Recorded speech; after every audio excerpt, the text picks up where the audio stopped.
Welcome, ladies and gentlemen, to the Super Game Brothers podcast, a weekly podcast all about board games and video games, the games we're playing, the games we like, a little bit about the news. This is episode number 47 of this weekly podcast. My name is David, and I'm joined, as always, by the other Super Game Brother, Super Game Bro, Devin. How are you doing today, Super Game Bro, Devin? I'm doing fantastic. Got a lot of sleep lately. Nice. And man, that makes a massive difference in your life. Let me tell you. It does. I'm sure as a dad of 3 kids and a husband and a full-time job and all your things, it's hard to get a ton of sleep. But when you do, it's nice. I feel like as a parent, you get to a point where you're what's the word? Just like chronically sleep deprived. And so when I do get a good night's sleep, that's like a solid 8 or 9 hours or something, I don't feel much different because I feel like I'm so far in like the sleep hole that a good night doesn't make it. I need to have like a good night every day for like a month. Yeah. Then I do think I would feel it. Mm-hmm. But my body wants 10 hours, bro. And it's bad. 10's a lot. It's bad. It's just like go, go, go, go. Mm-hmm. Sometimes I'm not sure I'm waking up, but it feels good. It does. It does. Well, that's good. I'm glad you're taking care of your sleep. That's a good feeling. Oh, yeah. Did my laundry the other day. Took a shower. Can you believe it? Wow. Those are good things. Oh, yeah. Yeah. It was insane. You're on top of it. This adult thing, man, just you're crushing it. Yeah. Cool. This episode's a little bit late, just in case everybody hadn't noticed. My wife just went out of town, and I had a lot going on at work. I needed to get ready in order for me to be able to take the next week off to be with the kids, because she's going to be out for a week running a half marathon and just hanging out in Florida with her friend. So anyways, finally got her shipped off on the airplane last night, and so I was able to make time for this today after the kids went down. So it's a little bit late. Been recording for a little bit, so it's my brain hurts. But we're here, we're doing it. This episode will probably still go up, a day before public feeds on Patreon. So we're doing good stuff. It's good. Oh yeah. Devin, anything cool or new going on with you?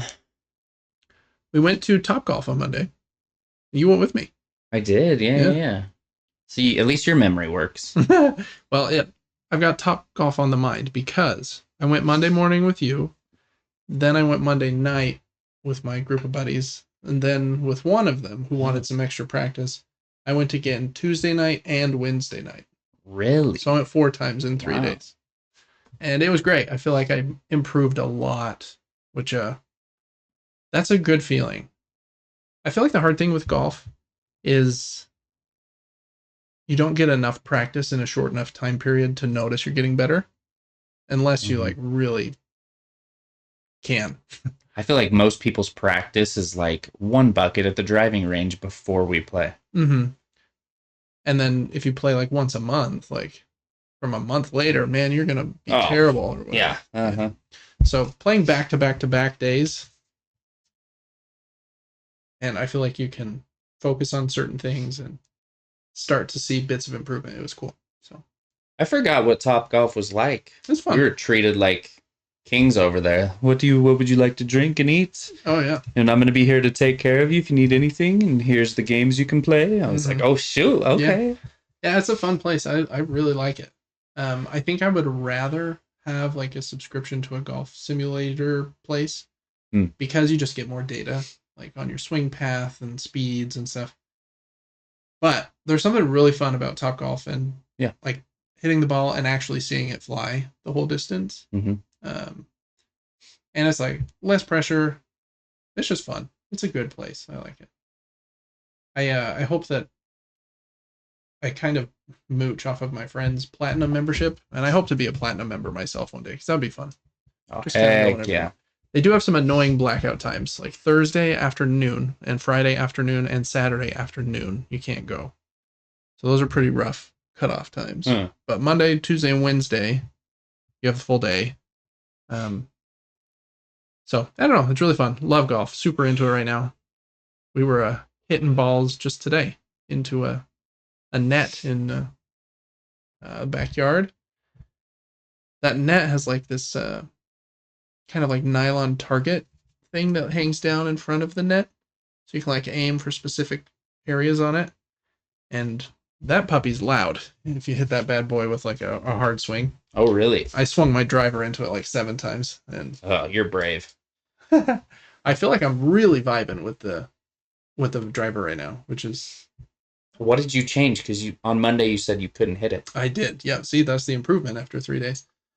I think the main thing is I've like adjusted my stance a bit. The ball should be about at the inside of your front foot. And the driver is basically the only club where you should hit the ball just after your club has bottomed out and has started going back up. Which makes no sense because I would think it would put topspin on the ball and would cause it to drop. Yeah, you would maybe think so but as long as you're hitting it square, it doesn't do that. If you like hit it with like the butt, maybe it would, but and that's hard because the part that's hard for me is I feel like I'm gonna hit the ground before I like get up to it. Yes. So that is also a little scary too. And a few things that help with that are you kind of like lean your right shoulder back a little bit so that you're already kind of at that upward angle. And then from Bryson DeChambeau, watching some of his training videos online, the feeling that you should have is instead of it like swinging in a perfect arc, you feel like your arms are like dropping first before they go forward. So it's like drop forward and it's up, which is exactly Mary Poppins.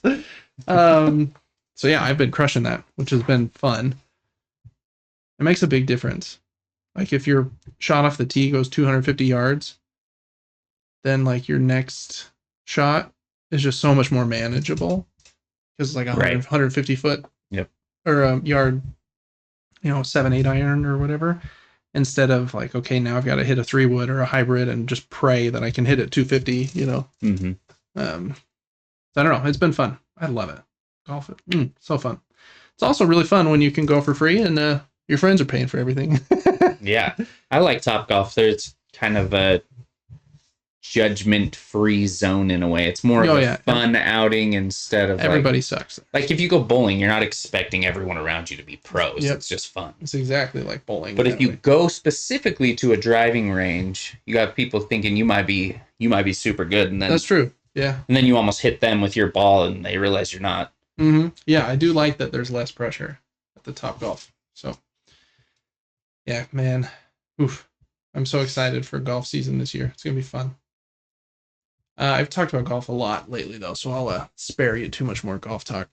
Devin, in Super Movie Brothers this week, I haven't been watching a ton, but before we talk about the TV shows I have been watching, I started watching Star Wars with my kids. I love Star Wars. Growing up, it was like very important part of my childhood, I feel like, with 4, 5, and 6 being movies we watched all the time at home. And then Phantom Menace. What's number 2 called? The Clone. What's number 2 called? Clone Wars? Attack of the Clones? Attack of the Clones. There you go. And then Revenge of the Sith. Coming out while we were like teenagers. Yeah. And those were like fun moments as well. Even though I don't think they're quite as good as the original trilogy, they have some great moments. And then, 7, 8, and 9 coming out pretty recently and like being kind of fun at parts, but also very disappointing at parts, in my opinion. But I enjoyed all the new ones, to be honest. If you can turn your brain off from like past Star Wars and just be there for the fun ride, then you can have fun. I like that they're doing so much with Star Wars. Mm-hmm. So many branches of this story. I think their branching stuff has been awesome. Like The Mandalorian, for example, so good. Yeah. Mm-hmm. But in order for it to be, it's good when they can disconnect. Everything doesn't have to be about Luke, Well, I say that, and he's in the third. Is that your third season gripe with Marvel? Is it's always the same people, same story? Um, Who are we fighting next? Do you want it to be? kind of. I don't dislike Marvel. I think it has the same flaw though, in that like a villain's never truly dead. Almost. Right? They come back like crazy. Just like in Star Wars, somehow Palpatine returned, like that famous line that everybody makes fun of from number 9. And yeah, I feel like Star Wars really didn't treat Luke and Leia very well as well in like the later. It doesn't matter. Anyways, I love Star Wars, especially the first 6 movies. I do too. A lot of people say Harry Potter, Lord of the Rings over Star Wars, but I almost put Star Wars higher. Yeah, I'm Lord of the Rings, Star Wars, Harry Potter. As far as I movies, love all 3 of them, to be honest. But yeah, if I had to rank them, I don't know where I'd go. I've had more goosebumps and good feelings from Star Wars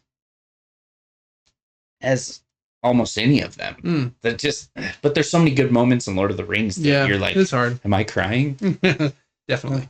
And then Harry Potter has some really touching moments as well. It's true. Those are just too short. I come in biased from the books though on Harry Potter, which is hard. Anyways, coming back full circle, I love Star Wars. Devin, I've been obsessed with this dumb video I saw on the internet of this company or YouTube channel. I think it's Elf Tail Videos or something. They, I guess, make videos. It looks like using artificial intelligence, which I'm usually not a fan of AI. But if we're going to use AI for something, I think this is hilarious. Love it. Yeah, it's a fun way to use AI. And they turn like important moments from movies that people love into like songs. And it's hilarious. Have you seen this video of Anakin and Obi-Wan and their famous fight from Revenge of the Sith as a musical number? Okay.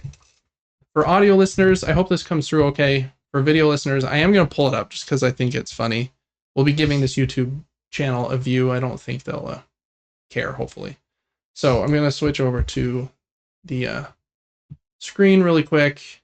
I'm going to swap over here, pull this up. And then I do think I need to mute our mic so that I don't get feedback. So you probably won't be able to hear us for a second. But enjoy this wonderful song. But enjoy this 2.5 minutes of this weird song that I'm like currently obsessed with. So I'm going to go back, make that full screen real quick. I don't know you anymore. Anakin, you're breaking my heart. I'll never stop loving you. But you are going down a path I can't follow because of what you've done, what you plan to do. Stop now, come back, I love you. Liar! No! You're with him, you betrayed me. You brought him here to kill me. Let her go, Anakin, let her go.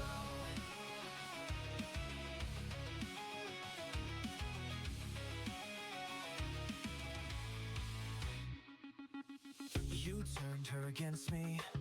You have done that yourself. You will not take her from me. Your anger and your lust for power have already done that. You have allowed this dark lord to twist your mind until now. Until now, you have become the very thing you swore to destroy. Don't lecture me, Obi-Wan. I see through the lies of the Jedi. I do not fear the dark side as you do. I have brought peace, freedom, justice, and security to my new empire. Your new empire! Don't make me kill you, Anakin. My allegiance is to the Republic, to democracy. If you're not with me, then you're my enemy. Only a Sith deals in absolutes. I will do what I must. You will try. I have failed you, Anakin. I have failed you. I should have known the Jedi were plotting to take over.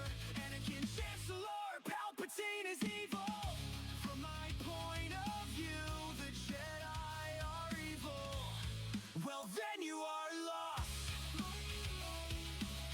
This is the end for you, my master. It's over, Anakin. I have the high ground. You underestimate my power. Don't try it! You were the chosen one. It was said that you would destroy the Sith, not join them. Bring balance to the Force, not leave it in darkness. I hate you. You were my brother, Anakin. I loved you.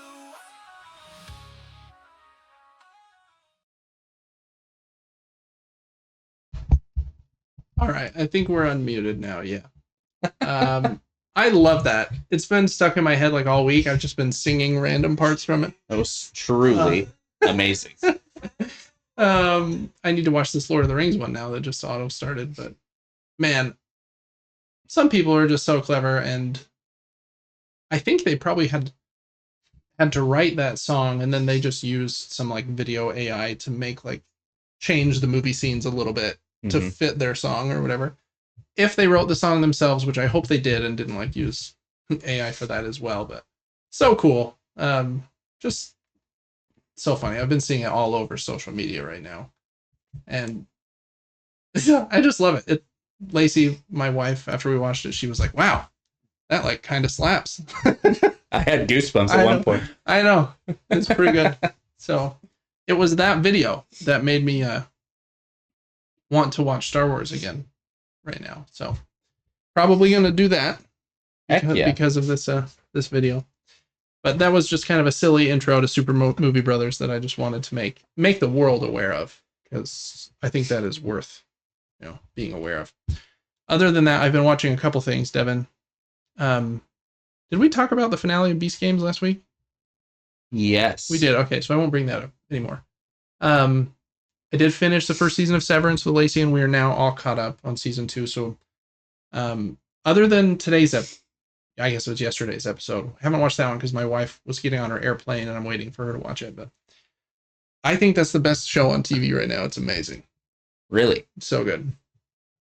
Like, it's such a simple premise, but then they take it to such cool places. I think we talked about it a little bit last week, but just if your work self could only stay at work and like can't remember anything else. So to them, like, they get in the elevator to like go home, and then whoop, they're back in the elevator the next day. It's like they lose that time, like when you're sleeping. It's just great. Super good. Very well acted. I'm excited to see where the second season ends, because I think it's like on episode 7 or 8 of 9. So getting close to being at least done for season 2. I think Apple just said it's their most watched show over Ted Lasso. So wow. I think everybody's kind of loving it at the moment. And I'm definitely one of them. I think it was really worthwhile to rewatch the first season. You wouldn't have necessarily needed to. I think they do like a previously on or whatever and kind of recap it okay. But I just forgot how good the first season was anyway, so it was fun to rewatch. I think that's it for me though, Devin. Any movies or TV shows that you've been watching lately?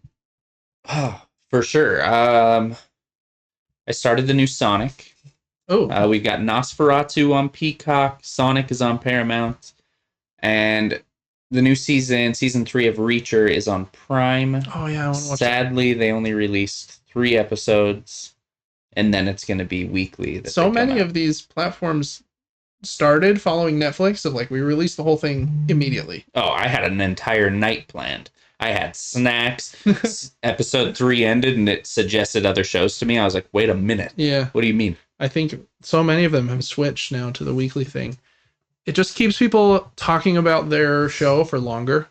Yeah. And so I get why they do it, but it is like disappointing. Yeah, they're probably guaranteed. If some people subscribe to movie streaming apps for specific things, and if someone's going to do that, they're going to be forced to subscribe for multiple months now. Exactly. That's what I'm going to do in April when The Last of Us comes back to Max. Yeah. Yep. And so I'll be locked into that for a couple months because I'm waiting for the other episodes. So they know what they're doing money-wise and like marketing-wise, because they're just in the news for longer. But I do the binge thing that Netflix does, though, that they're kind of committed to. It is nice when like new season drops and you're like, oh, all 10 are just here now. But at the same time, then I do feel like I watch them too quickly. Sometimes. Oh, I know. They can come and go quick.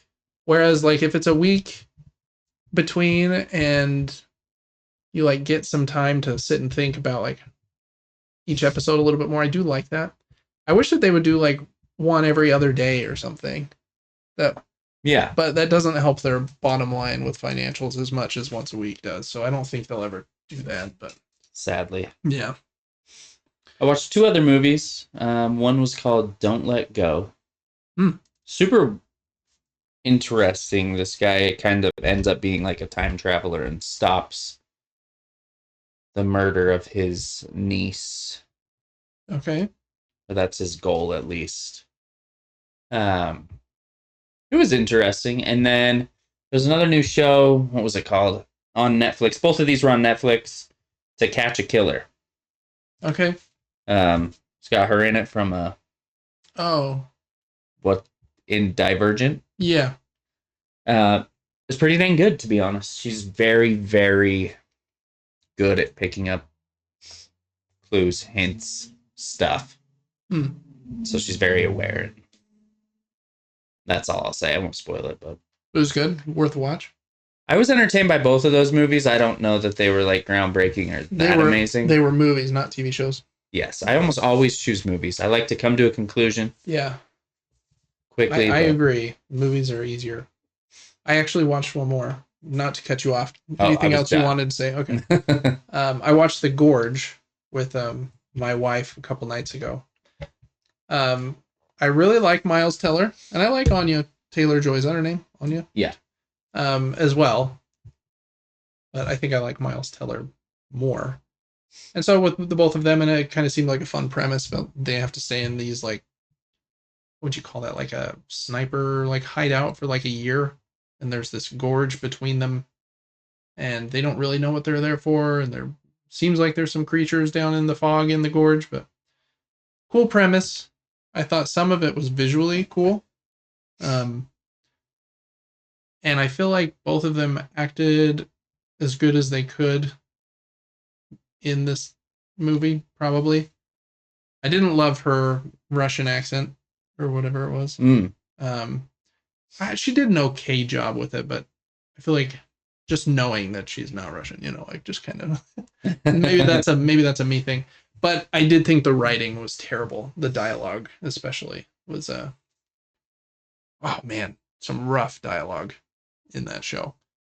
I appreciate shows that have great dialogue. Severance, I think, has great dialogue. And basically every Christopher Nolan movie, I just think, has excellent dialogue. And like what your characters say to each other is so important. And even more often than not, saying something with as few words as possible and like leaving the rest to like facial expressions and eye contact and stuff. It was cheese central a bit.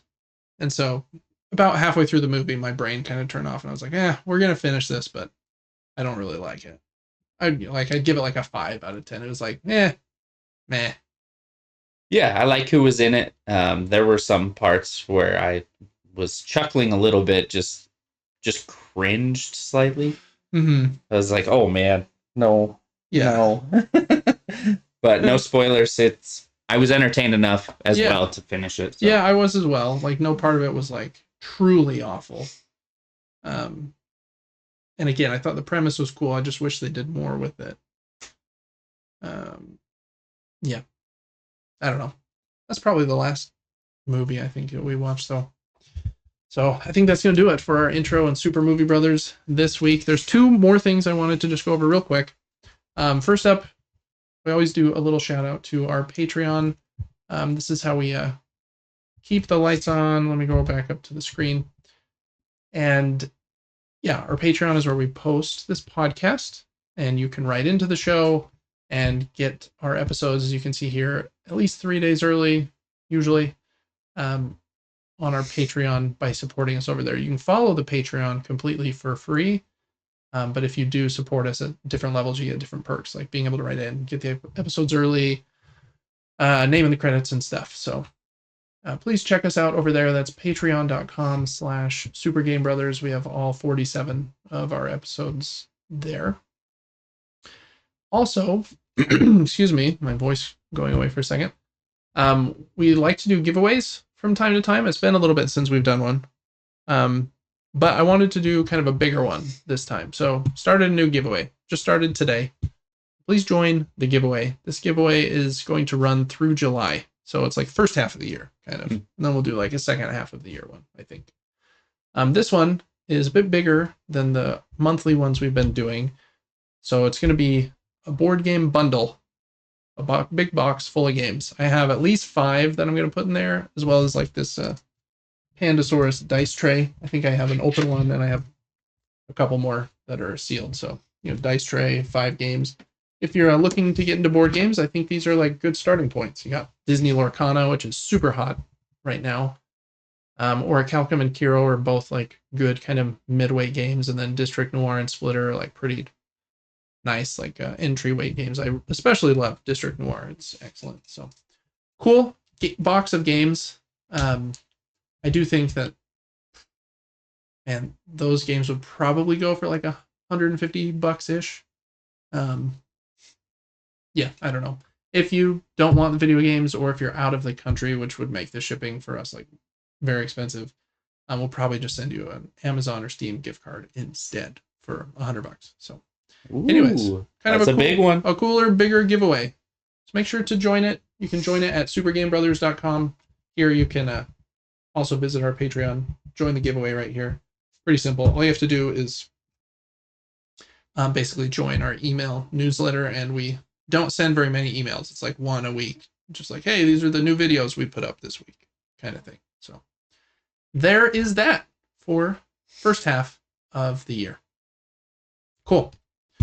I think those were the 2 bits of, what are we calling that? Business, I guess, that we were going to get to. Yeah. So first section we always do is new games to subscription services. And we've got a few here that we're going to look at. And to be honest, I haven't looked at this first link yet, so this will be a surprise to me too. Ooh. But new games to Board Game Arena. They usually have at least 1 a week. They have, I think, over 1,000 games you can play on here.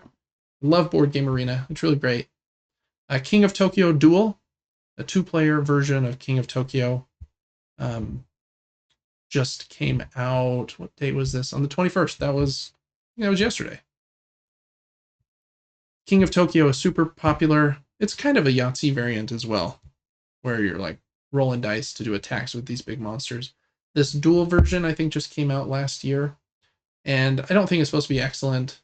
It's like a shorter, simpler 2-player version of it. You can try that out. Let's see what else is here. A Jest of Robin Hood, which I think is a pretty complicated game. Yeah, it uses mechanisms of the Coin series, and Coin stands for something. I haven't played a game in that series, and I don't know what it stands for, but they're pretty like involved games that usually take like 3 to 7 hours or like some amount of time. This is a simpler version that uses similar mechanics. So I think that, it says here, reduce the playtime to around an hour using like similar mechanisms. I think it was supposed to be pretty good. So that's A Jest of Robinham. That's not what I say, Robinham. Robinham. Thinking of Thanksgiving over here. Jest of Robin Hood. And then, this one, Kato. I've never heard of this. They threw a Simpsons character into this one too. Yeah, why do they do that on all of it? Is there one up here? Well, Robinham is Homer. Where? I'm just joking. I don't know. That is funny because there was a Simpsons character on one just last week. I don't see one on either of those two, though. I don't know why they keep doing that, but it's kind of funny. Kato. Game consists of 12 rounds. Each player receives a new Kato card, which they can use to build their grid. Looks like you're guessing your opponent's cards and trying to get a better one than you give them. Sounds kind of interesting. I've never heard of that game before. And then Azul Duel, which I don't even think is out yet physically. I think it comes out this year. And this one came out on Valentine's Day. I might have mentioned it last week. I can't remember. And then we did mention Mythicals last week. So there's a few new games on Board Game Arena. I would check out this Robin Hood one, especially if you like coin games, but I don't know if I do. I haven't played one. We will touch PlayStation in March, but there's a wave 2 for Game Pass. Yep. So anybody on Game Pass, buckle up. Yep. We got a few more games here in the second half of February. Here are the headliners. But let's go through all of them as well. So, Avowed, which I think, Devin, you've watched a bit of gameplay on that one, right? Yeah, I've watched people stream it and they seem to enjoy it. Yeah, it looks cool. But again, I don't have an Xbox. It probably will come to PlayStation soon, so I'm just kind of waiting on that one, see if it is a David game anyways. On the 20th, that was a couple days ago, EA Sports F1 24. I haven't played an F1 game, but they make them every year. They must be pretty popular. And Warhammer 40k Rogue Trader. Again, on the 20th, it's an isometric RPG. Assemble a crew, command a starship, explore the Imperium, making fateful decisions in tactical turn-based combat. You lost me there on turn-based combat. But occasionally I'll push through one of those. Watch Dogs Legion, I think, is the third Watch Dogs game on the 25th. So that's, I think, Tuesday, if I'm not mistaken. So look out for that. And then in case you missed it, they have some other things, an update for Sea of Thieves, Rise Son of Rome, Ark Survival, Forza Motorsport update.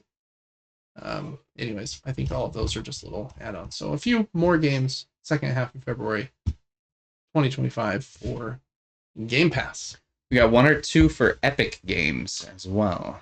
Yeah, they have 2 this week, which is interesting. The first one is called Garden Story.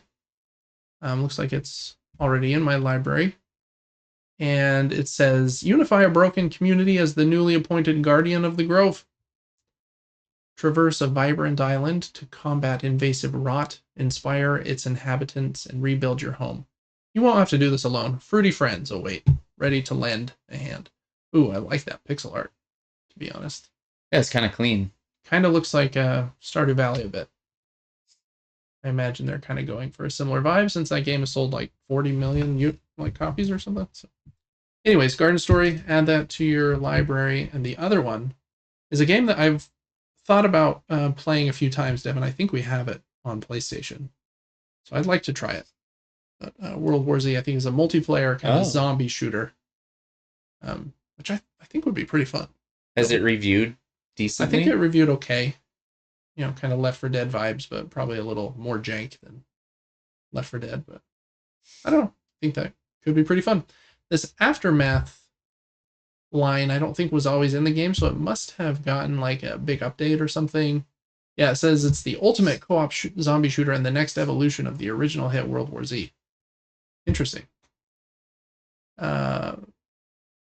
Wonder then if it's a sequel? Or it's just an addition. A new edition probably just has like all of the new content from like a big expansion or something. So add both of those to your library. Oh, that one's already in my library too. I must have done that earlier today. And then I think that's it. That was it. Yes, we will touch on Prime Nintendo in March. Yep. Cool. As for games we've been playing, I don't have much to say here. I played a little bit more of Tales of Iron. I'm still just trying to get through that one. It's fun. I feel like I'm at the point where I'm like, is it getting monotonous? I'm kind of doing the same thing. I'm like warping around, doing the same thing over and over again, fighting different like big creatures, which are cool looking. I love the way the game looks, but I've kind of got one set of armor all the way up to level 3, so I'm like really strong, don't take a lot of damage, and I feel like I'm kind of at like not a wall as far as difficulty, because I'm starting to like trounce like the enemies I'm fighting. I'm at a wall as far as like, is this gonna like hook me enough to pull me through? But I do like it. Yeah.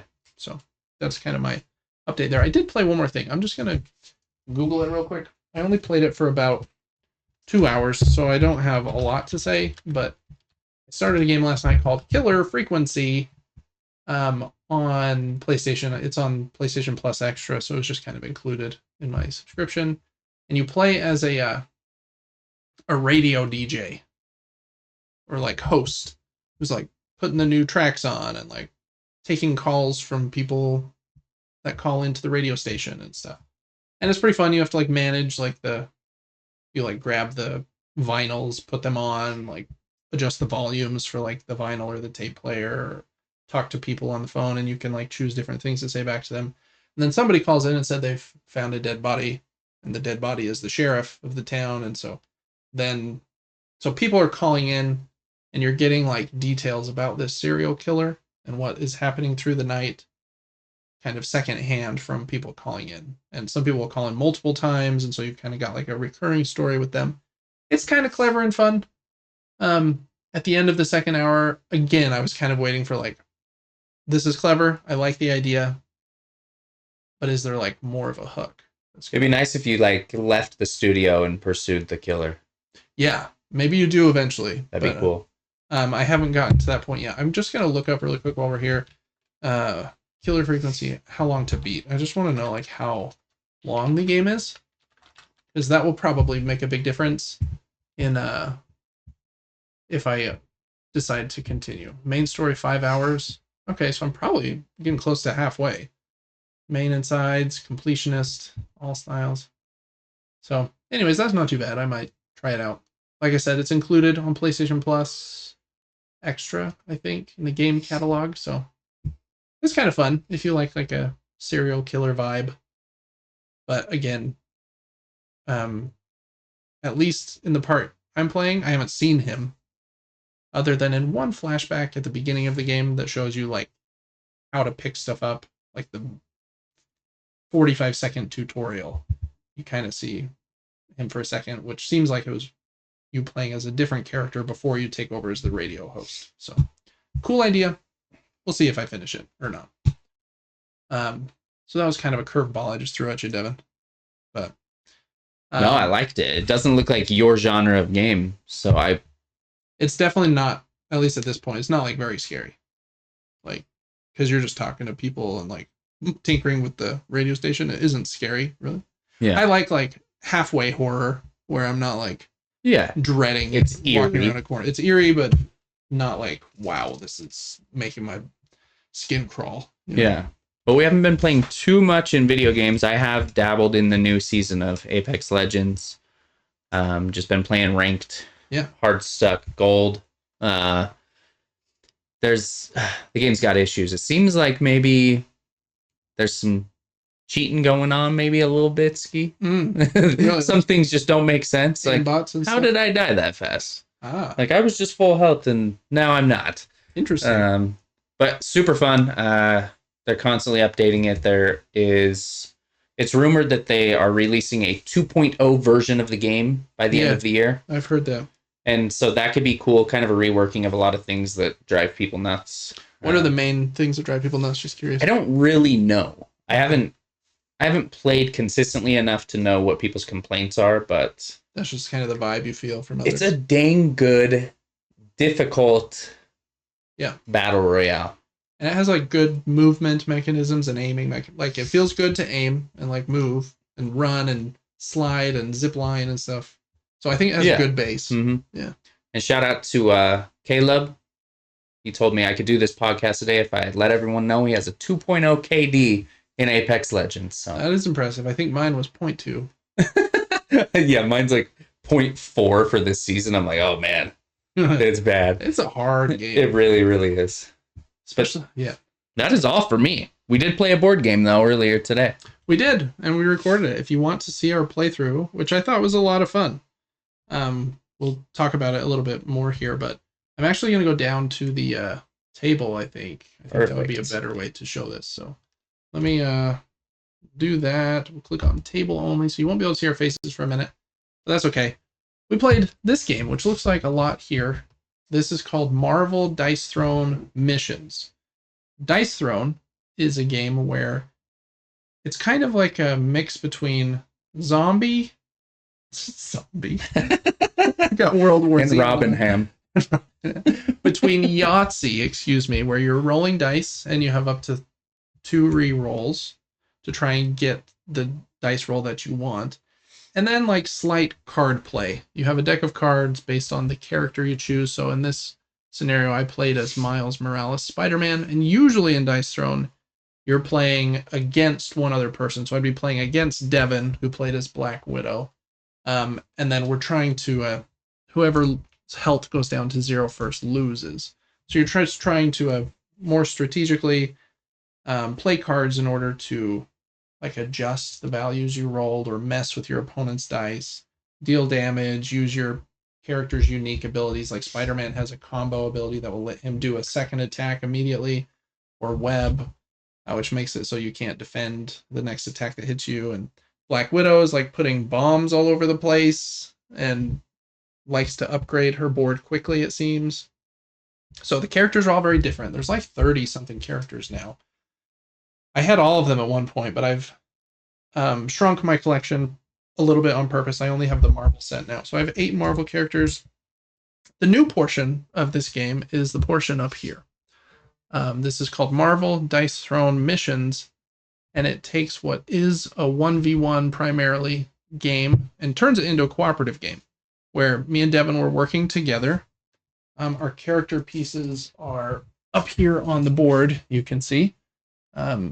And you move along. It's kind of a dungeon crawl, but I really appreciate 2 things about it.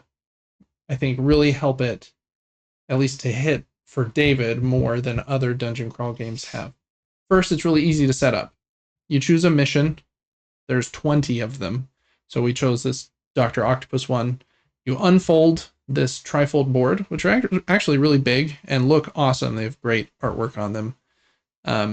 And it has all of like the rules and everything on the board. You can see like the details about the boss fight. It has this cool crisis clock that like goes around as the time that you spend in the mission goes on. The boss's attacks, all the locations, everything's just on here, which makes it really easy to set up. All you have to do is like, it tells you, hey, put some of these tokens on these certain spots. And so you do, you put a token there. Hooray. This is side 2 of this mission. All missions have 2 sides, usually like a henchman fight where you have to like get through all the henchmen before you get to the boss fight. And on the other side, the henchmen are also pre-printed in certain locations. So again, you don't have to worry about them. You just might have to put like some health markers on them so you know how much health they have. So very easy to set up, which some of them are not. I'm thinking of games like Gloomhaven and stuff like that I've tried to get into in the past, but there's a lot of upkeep, tons of pieces and things to set up. This one also has quite a few pieces. But it's just so much easier to set up because of this system. It has one tray that you pull out and it's already pre-assembled. And this tray has all of the status effects and tokens in it that you'll really need, other than your character, which your character also has their own unique tray, which keeps everything really organized. And this tray has like the poison and the bleed and the burn and everything, and then the health markers. And this just has a lid. Boop, put the lid on and you put it away and it's easy. So love that. That is very easy to set up. And then if you know how to play Dice Throne, it's very straightforward to learn this game. It's basically, I played Dice Throne like normal, but I can get some cool little perks. The attacks and defense that the character or villains can do back to me are already listed here, as opposed to like them being on another character's board. We can kind of help each other out by playing cards to help each other. And we move our characters along a board, which is different than just one-on-one fighting. But other than those differences, and like the crisis clock might do some things to you, it's really just Dice Throne, which is a system I really like. So because of that, easy to learn if you already know Dice Throne, and easy to set up. I think this will be probably my go-to dungeon crawl game. I don't know that I really need more of them, because I think this is kind of the vibe they go for. Is fight lots of little stuff, then fight a big boss. If you win, cool. You might get some permanent upgrades, which this game also does with this cool perk sheet that you kind of can upgrade, get new abilities and stuff from run to run. You can raise the difficulty. It seems like we haven't looked at that in too much detail, but I don't know. I like the system. It was fun to play.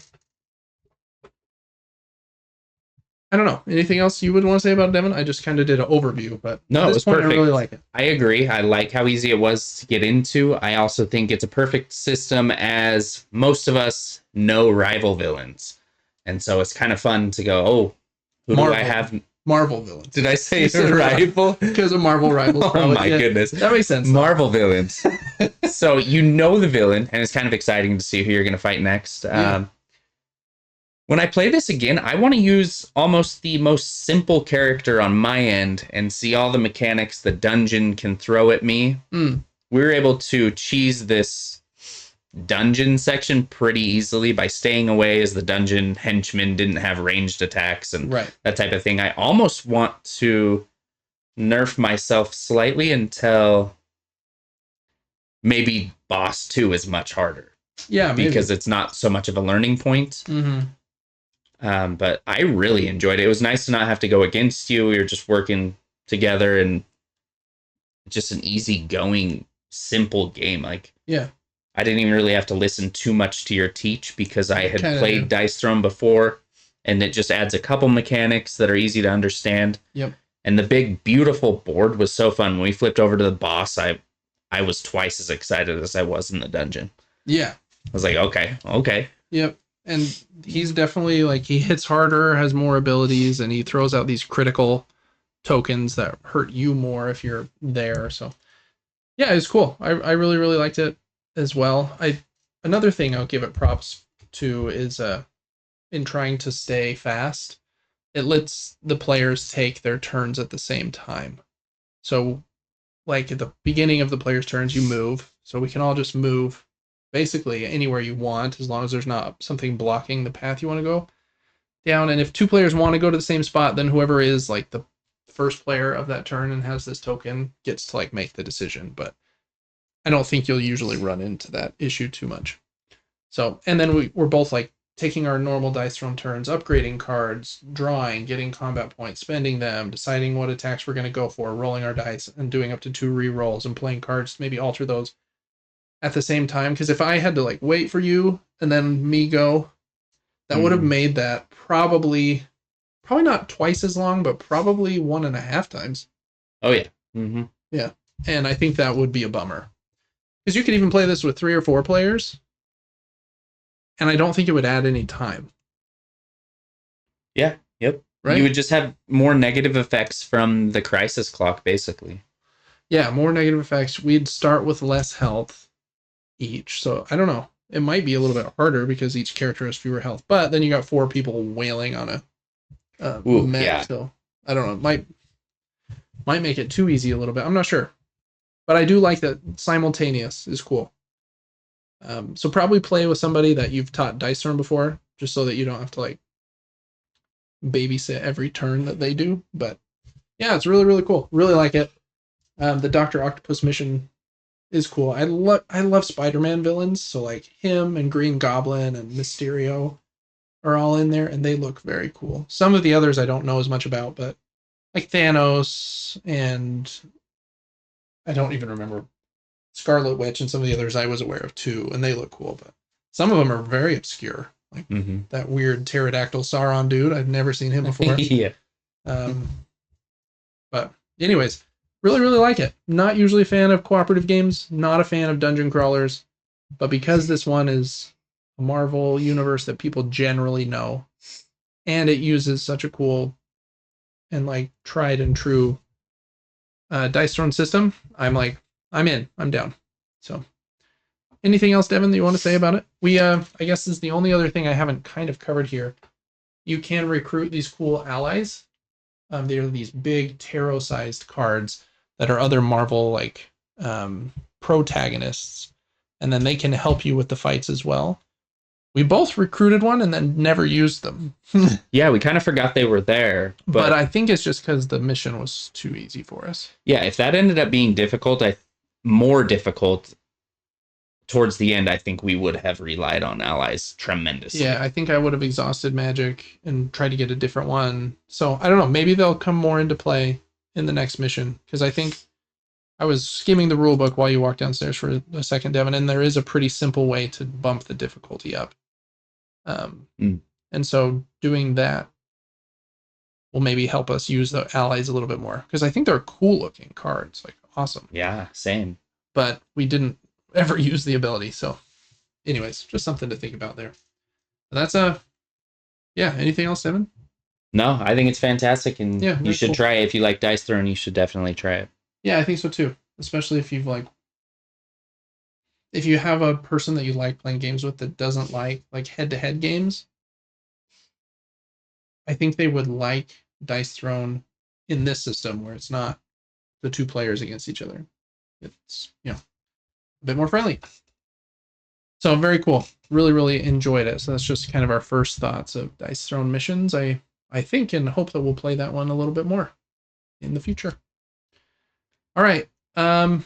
As far as what's next up, things we're excited for. Yeah, what are we looking forward to?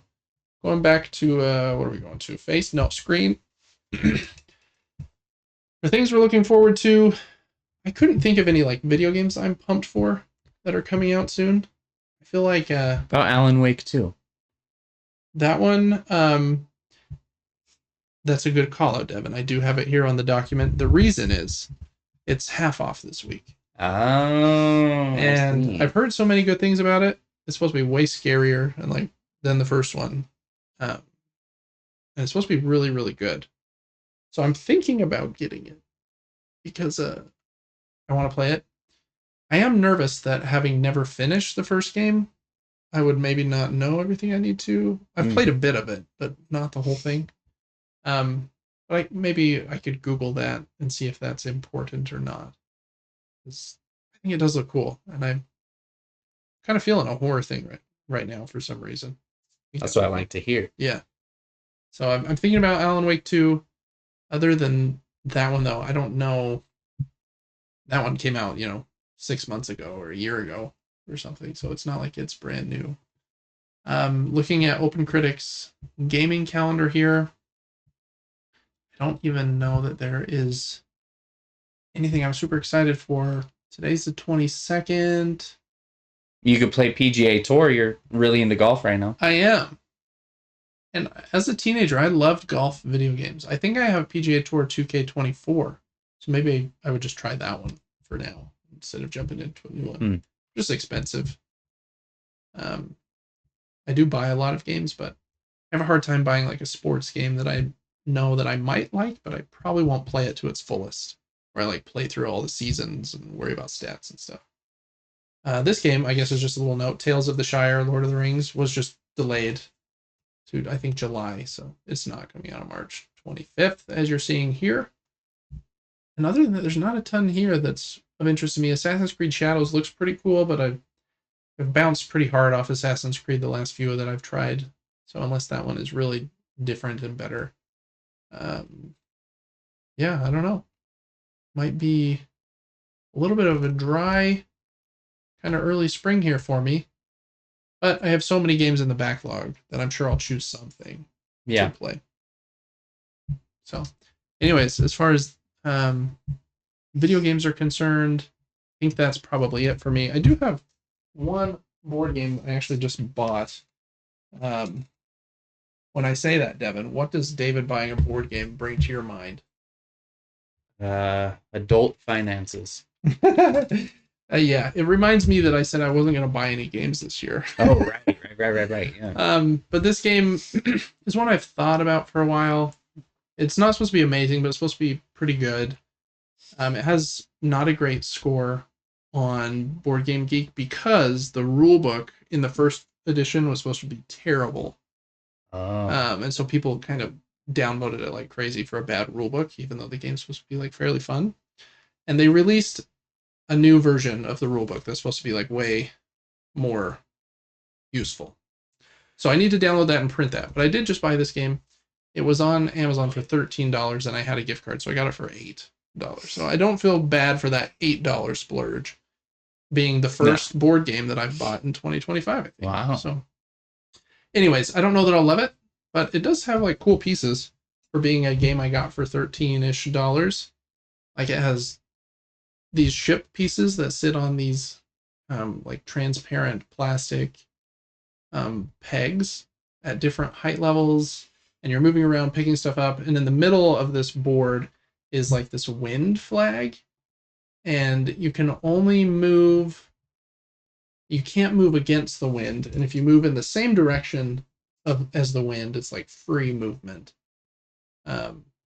And it looks better than this is like somebody's painted version. So I'm trying to show you the wind flag, but that sounds like a cool mechanism with like the wind adjusting in this space. So anyways, kind of excited to try that one out, but I have so many board games on the backlog pile. I don't know when I'll get to it.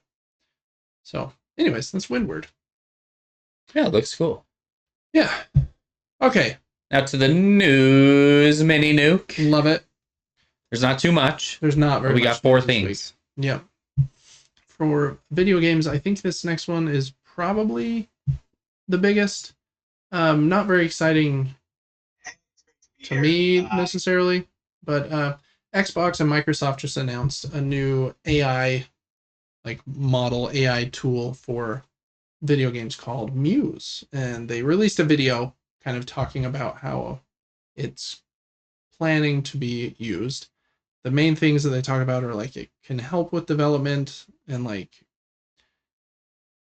if you watch the video, it'll give you like more details about it, but helping with ideation and kind of development. And then I think that because they kind of knew that people would freak out a little bit and say AI in my video game art in my video games sounds like a bummer, they also said, and it will help us bring games from the past that haven't like gotten a current version, like backwards compatible games, like forward more easily.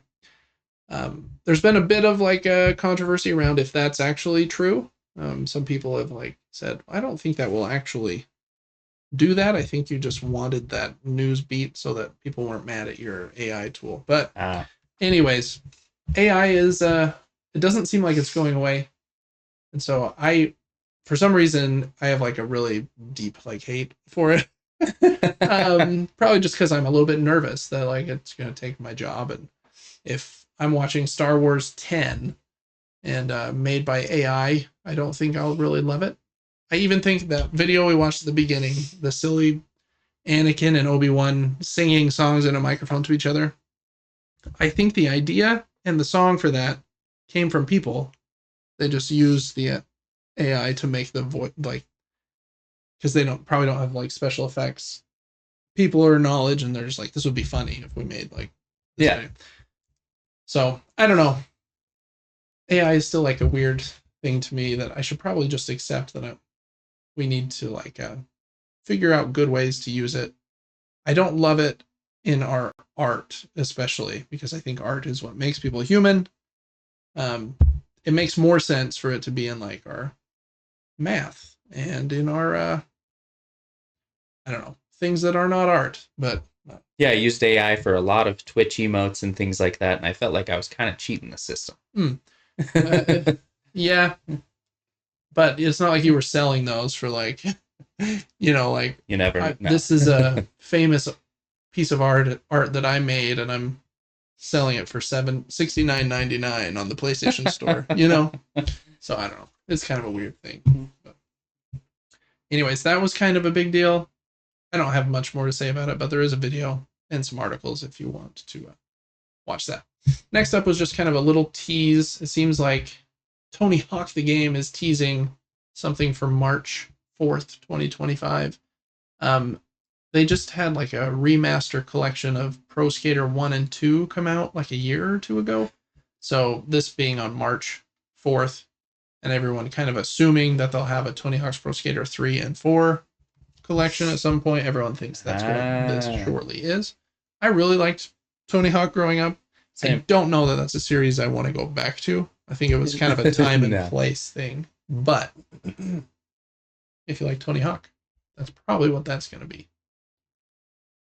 All right, a couple more things here. There was a new trailer for Dune Awakening that gave the release date, which they said would be in early 2025 for PC, and then shortly after for consoles. And trailer looks cool. Again, I'm very intrigued by this game. I've never played an MMO, so other than Destiny, which is only like kind of, I guess it technically is an MMO, but it's quite a bit different than like a traditional kind of MMO. I don't know that we need to watch much more of this, but it's coming to PC on May 20th. So just a few months from now. And I like the Dune universe. I think those movies are very, very well done. Probably some of the best sci-fi movies of the last decade, I would say. Anyway, so that'll be cool to see. I hope it does well, because it could be cool to kind of play, I think. Next up is a rumor. Rocksteady is a video game developer that made 3, I think, of the like best and most influential games in like the early 2010s. They made Batman Arkham Asylum, Batman Arkham City, and Batman Arkham Knight. And so many games have copied kind of the combat system from Batman Arkham Asylum and Knight, where like you see the I'm about to attack symbols over the character's head. You've got a parry button, and you've got enemies like attacking you from all around. And I don't know why it is fun. Like even Marvel Spider-Man kind of uses that exactly the same. Yeah, if you can really nail that combat system, it's very satisfying. It really is, because you're watching like your one character take down like 25 enemies. That looks cool. They made what was that game called? Suicide Squad Kill the Justice League. That we made fun of a little bit. Unalive. Anyways, that game lost Warner Brothers a lot of money, didn't review very well, and I think it kind of fell off a cliff. Nobody really played it. I think some of Rocksteady's even like head honchos have kind of left, so I don't know exactly how much of the same company they truly are. But the rumor here is, and I think Jason Schreier from Bloomberg originally reported that they were going back to a Batman game, and then a second rumor from a leaker called Lunatic Ignis is saying that they are going to be working on a Batman Beyond game, which was a very cool like cartoon series from, I don't even know when that was, when I was a pretty young kid. That I really liked like the cool vibe that Batman Beyond had. So I don't know. I would be really happy with them going back to like a Batman game, but I wonder if they're capable of a game of the same excellence. The industry has changed a bunch. It seems like a lot of their team has left, so we'll see. That would be a cool rumor to be true nonetheless. But just like Push Square, who's an excellent PlayStation website, says here, it sounds too good to be true. So we'll see. That's all for the video game news this week. I guess just one last thing I would like to say. Shuhei Yoshida is a PlayStation executive that worked for PlayStation, I think, for like 30 years. He was president of Worldwide Studios, is what they were called at that point. So he was like in charge of every Sony team, making sure that they're like hitting milestones, approving games and budgets and stuff for Naughty Dog, Insomniac, and whatever. Very, very cool guy. He just retired and left Sony, and he has been doing interviews with like tons of different like outlets and podcasts. And he's just such a cool Japanese guy that speaks very good English, that has so much knowledge, and it's been fun to listen to some of those interviews. Just lots of behind the scenes and stuff. So just a little heads up there if you want to hear a bit more about that and the last 20 years of him running PlayStation, basically. Well, not just him, but he had very important roles for those periods. I would Google Shuhei Yoshida interviews. Very cool stuff in there. All right, in board game news, just wanted to give a shout out again to Board Game Wire. They do excellent like reporting and articles over there. And I think they had an interview with the president of Arcane Wonders, who's a really good board game company. I have a couple of their games. And he talked about kind of the financials behind releasing a board game. And the quote here at the top is, board games are about to get more expensive. mostly, well, I don't even know if mostly, but partially because the United States has imposed tariffs on goods from China. And basically, I don't know if all, but the majority of board games are the pieces, the cardboard, the plastic, the dice are manufactured in China and then sent overseas to, these companies like Arcane Wonders and Roxley and the OP who did Marvel Dice Thrones that we're looking at here on the table before they're sold. And so a 10% tariff currently is at least going to probably raise prices by that much and possibly more. And it's a very cool article. He kind of breaks down with some awesome examples. Like if my game costs $10 per copy to make and the freight for 10,000 copies is $1.50, my cost is like $11.50. A reasonable markup for a board game, because I guess there's more shipping and stuff to do after that point, is a 7 times, so the cost would be $80. But then they talk about how like the margins slowly like slim down and down because they want to be competitive, and so then they bump the price down more, and then the tariffs are eating into that as well. Very cool article. Just wanted to give it a shout out. If you want to learn a little bit more kind of behind the scenes, it's just a great look behind the scenes. So yeah, the tariff thing, that's a thing for a smarter person than I. I do like the idea of more stuff being manufactured like in America or with other partners than just always China. But it does stink that it kind of had to come to that because it can kind of take the wind out of the sails of like companies that already have things moving and stuff. So lots of moving parts there. All right, Devin, we're almost done for today, which is kind of crazy. We're actually skipping crowdfunding corner this week. There are a few cool projects in crowdfunding, but they didn't end for like 25, 30 days. And so it didn't seem like the right time to talk about them because we usually talk about them when they're like 1 to 2 weeks from ending. So we're actually going to bail on that topic.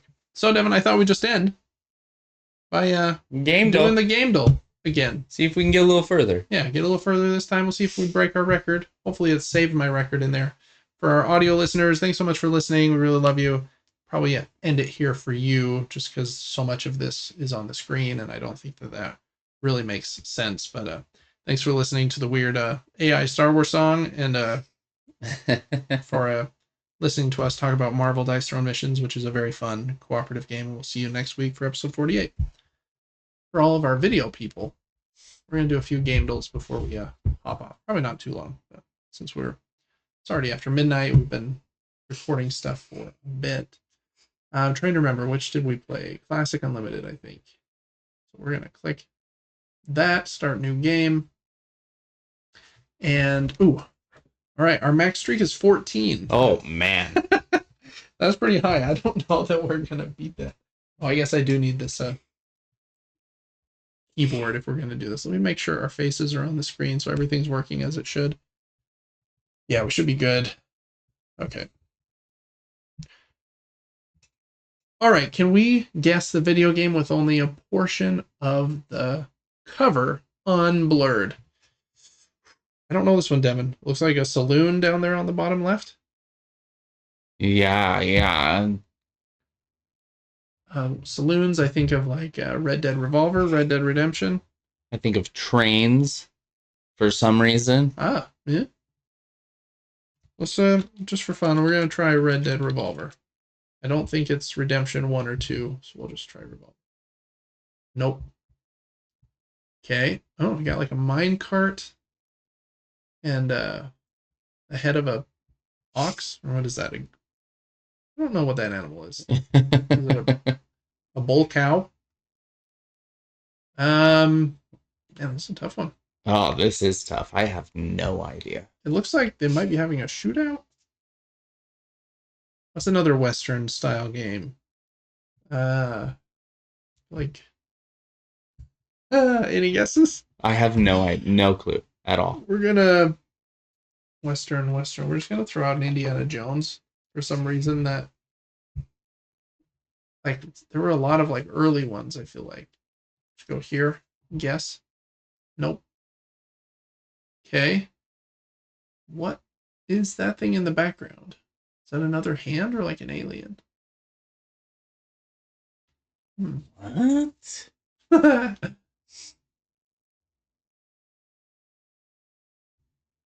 minecart kind of reminds me of a Pitfall. Yeah, or Spelunky. Yeah. What is this guy? I feel like there was another Western game on like the like NES. Was it called Sunriders? No. Sunset Riders? Oh, maybe. Nope. Oh, we got part of a name. Something Dark 3. Oh man, this looks like a very old game now that we're here seeing the title. Yeah, it really, really does. And so I don't know that I'm gonna know. This is usually what gets us. Yep. Are these old games that are just kind of before our time. Dark. Excuse me?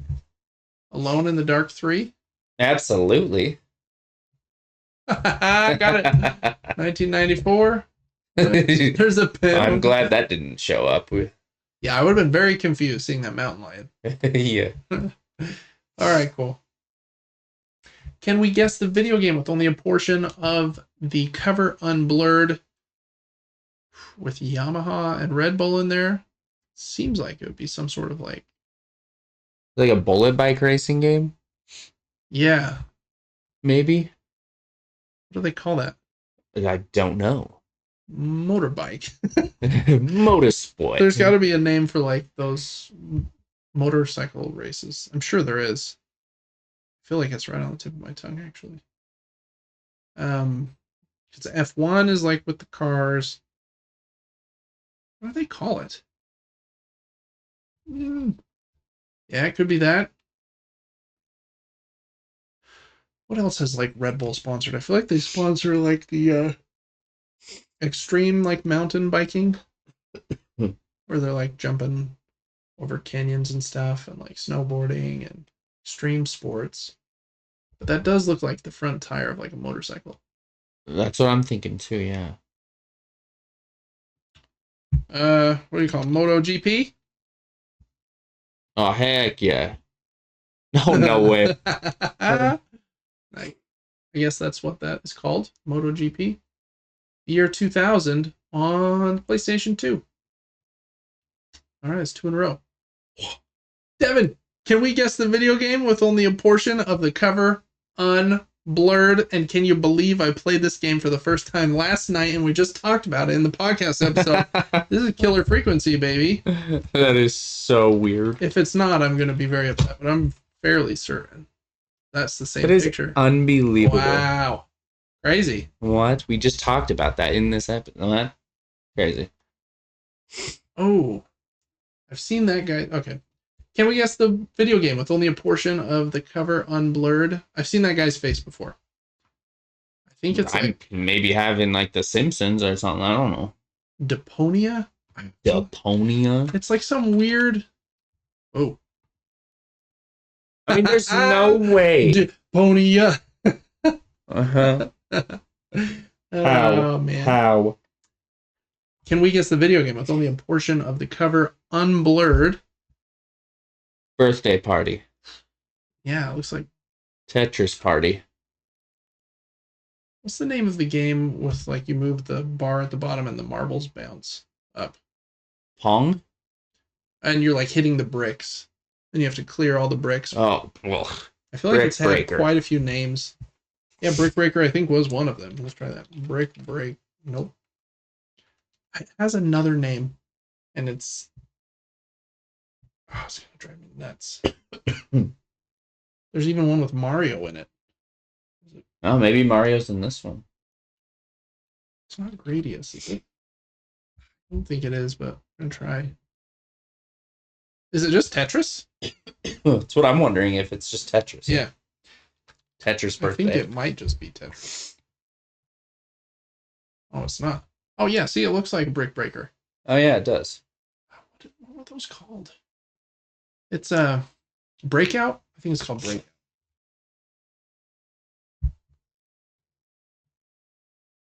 Arena Breakout. Or Arkanoid. Ooh, I think it's Arkanoid. Arkanoid? I think it's Arkanoid. What even is that? That is Arkanoid. 1986 on the arcade, Atari, MSX, NES, Amiga. I was on everything. I don't belong here. I'm not smart enough. I just know dumb things. Can we name the video game with only a portion of the cover unblurred? My first guess is Dante's Inferno. Which was a game kind of like similar to God of War, like based in hell, I think. That kind of looks like a war battalion. I don't know. What do you think? Yeah. Yep. I'm going to try Dante's Inferno. Oh. What is that? Wow. Look at that. Ninja Gaiden? Maybe. Ninja. Which one? Let's try black. Oh, nope. Oh, I think I've seen that face before, but I feel like that might be like a StarCraft thing. I'm too down to try StarCraft because I have nothing. It's all good. It might not be right. Nope, not right. How many guesses we got left?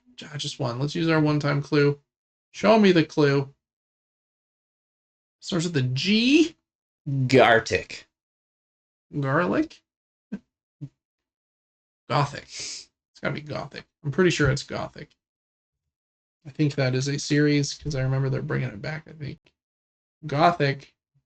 Oh, snap. All right, we used our one clue. We're at 6. We got to get 8 more without a clue. Can we name the video game with only a portion of the cover unblurred? Devin, I think that looks like creepy looking Daffy Duck. That's what I'm thinking, yeah. Is this a... What was that game called? Loons? I don't know, but I feel like I've played this. Yeah, I feel like we have to. Loons. Fight for Fame. I think it's that. I think we had this game growing up. I feel like, yeah. That's so funny. Weird. 2002 on the Xbox. Can we name the video game with only a portion of the cover unblurred? What is that? I can't. I don't know what that is. Car crash? Or... Oof. Like Twisted Metal? Would be like... Oh, that's a good guess. That's a good guess, yeah. Just try the first one.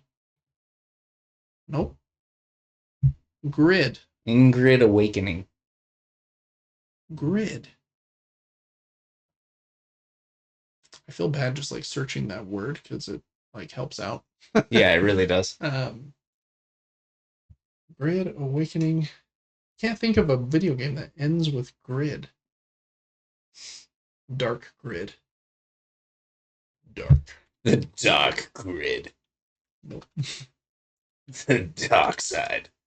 Defense Grid, The Awakening. I knew it, bro. Yeah. I used to main that game. Yeah. I've never even heard of it. 2008, Xbox 360, and PC. Can we name the video game with only a portion of the cover unblurred? Animal Crossing? I think it is it? Animal Crossing. I'm not sure which one. My guess would be the original. It's not the original. What does that store say above the hedgehog? It says... None. What does that say? Tableau Bibby Bibby? Bibby. Bibby Bibby. Animal Crossing. I don't think it's the latest one. Maybe it is. Is it New Leaf? Is that the latest one? I have no idea. Nope. Ah, man. I'd be bummed if we don't get this one. Just because I don't know these. There are 2 city folk on the cover. I don't think it's Wild World. Oh yeah, you could just try the other two then. Let's try City Folk. Ah, nice. Nice. City Folk for the Wii. 2008. All right, that's 9 in a row. Can we guess the video game with only a portion of the cover unblurred? We do have a few letters this time, Devin. Small World? Who's that guy? Bird? Tall? Tall bird. Tall bird. I feel like it's like Small World. World. I don't know.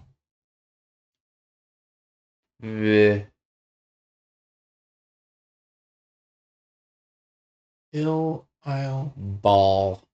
Do you think it's 2 L's? I think it is. Looks like it has the same kind of curve as that second L. Or it could be like an A, I guess, with like the rest of it curving over. I don't know. Oh man, I have no idea what this is. I've never seen this. My time at Porsche. And no, it's not this, but we just need another thing. There is a happy pig. Wow. Build world sand. Sand? Sand. It's not where in the world is Carmen Sandiego. No, but that's nostalgia. A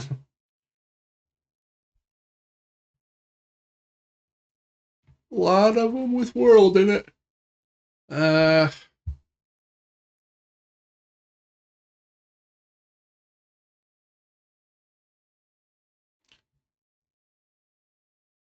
Maybe it's not world. Unreal World.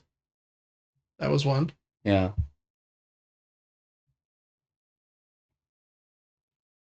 Uh-oh. Could be island. Small island. Something island. Is my island. Pony?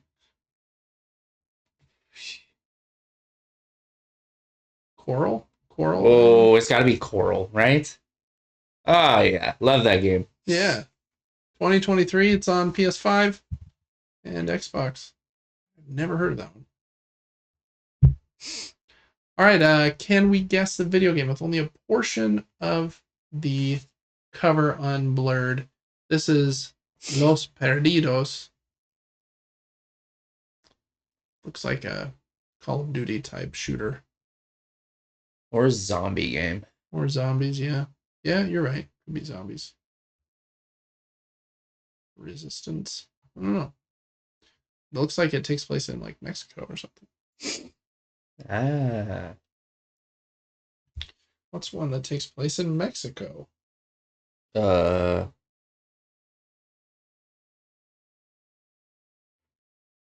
was the Army of Two. It's not that. Oh. I think you're right. I think this is a zombie game. Is it like Dead Rising? Dead Rising. I don't think I've played a Dead Rising. I don't think it's the first one. No, but that is the right franchise. Dead Rising. Off the record. 3, 4. Oh boy. Let's try 3. Oh, thank goodness. Dead Rising 3 on Xbox One. Cool. What are we at? 10 or 11? Ooh, getting close. Oh, wow. Can we guess the video game with only a portion of the cover unblurred? I don't know it. Do you? Yeah. Oh, really? This is Okami. Okami. It might be Okami HD. Oh, no. Okami. I don't know what that is. Supposed to be pretty good. It came out around the same time as like Twilight Princess. And a lot of people like it. Everyone was into wolves back then. Yeah. Can we guess the video game with only a portion of the cover unblurred? You know this one too? It's unsided, I think. Yeah. I've been no help. I spend a little too much time on the PlayStation Store looking at indies, waiting for sales and stuff. Oh, he's cheating. Yeah, on accident. I think this is another Deponia with that weird looking dude. And so Deponia. I don't know which one though. Goodbye.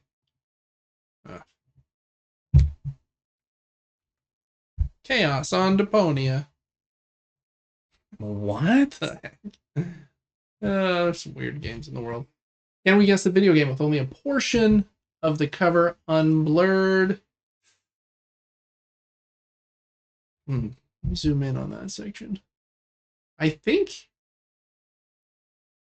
a few weeks ago, Devin, on the podcast, we covered Super Wario Land 4 coming to the Nintendo Switch Online. Ooh, that is Wario. Kind of looks like Wario. Yeah, maybe so. I feel like he would have coins. Yeah. Wario Land 4. It might be Wario Shake It, but let's just try. Looks like he's shaking the coins out of his purse. Right franchise, not the right game. Might be Wario wear gold. Gold probably makes more sense.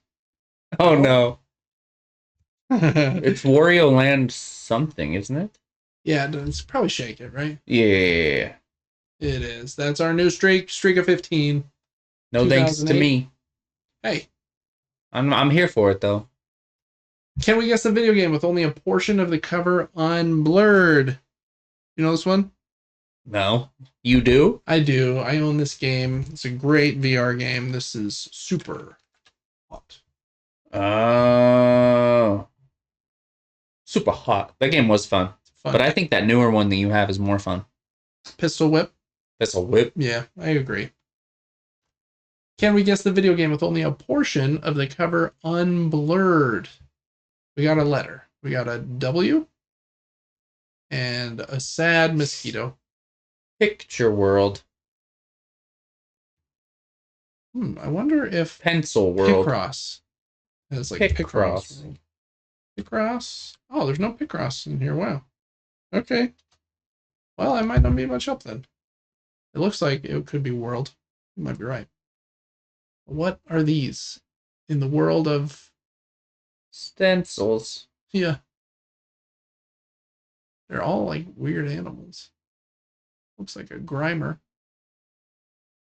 And he looks like the guy from Flip from Little Nemo. And that is a sad mosquito. I don't know. I do think it's probably something with World. So we'll just continue the cheating train here. I don't think it's Digimon. Mad World? I don't think it's that either. I think it starts with a Y or a Y.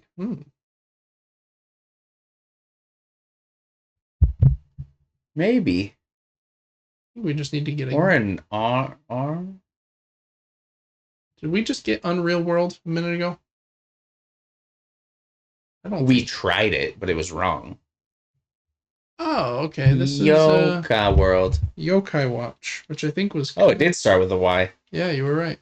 Holy. I think. What's going on? I'm hitting full screen. That's probably fine. How do this? Yokai Watch. He was kind of like a Pokemon, like a clone. Huh. On the 3DS. Crazy Town. Wow, going to full screen got rid of the ads. I should have done this forever ago. This is very nice. Can we guess the video game with only a portion of the cover unblurred? We're at our max streak of 17 right now, and I think we got a good shot of getting this. Well, maybe not, because there's going to be 1,000 versions. 46 FIFA games. Now I'm nervous. Oh my. Okay. That's not fair. Well, I don't think it's FIFA Street, if that's any consolation. Any guess? You get this number right on the first try, I'll give you $1. 16. Oh, 16. Dang it. Wait, zoom in on his patch. It says a year. Does it? Left patch. Oh. 2018. Or it was 18 or 13. I think it think. was. Huh? Oh, yeah. What is that? Is it 14? I think it's 15. It's 15? either a 3, a 5, or an 8. I don't know. 15? Oh no. Wow, we're gonna lose on this freaking FIFA.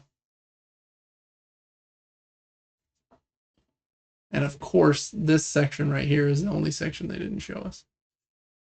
I don't play FIFA, so I'm not gonna know this one. What is that? I mean, it says the year. We've tried 15, 18, and 16.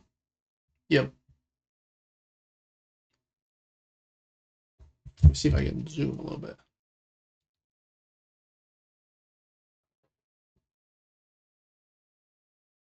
I mean, it looks like 2013 to me. A 3? What do you think? I 3 or 4 are probably the ones that I think it looks the most like.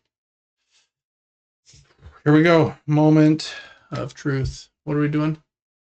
3? I don't know.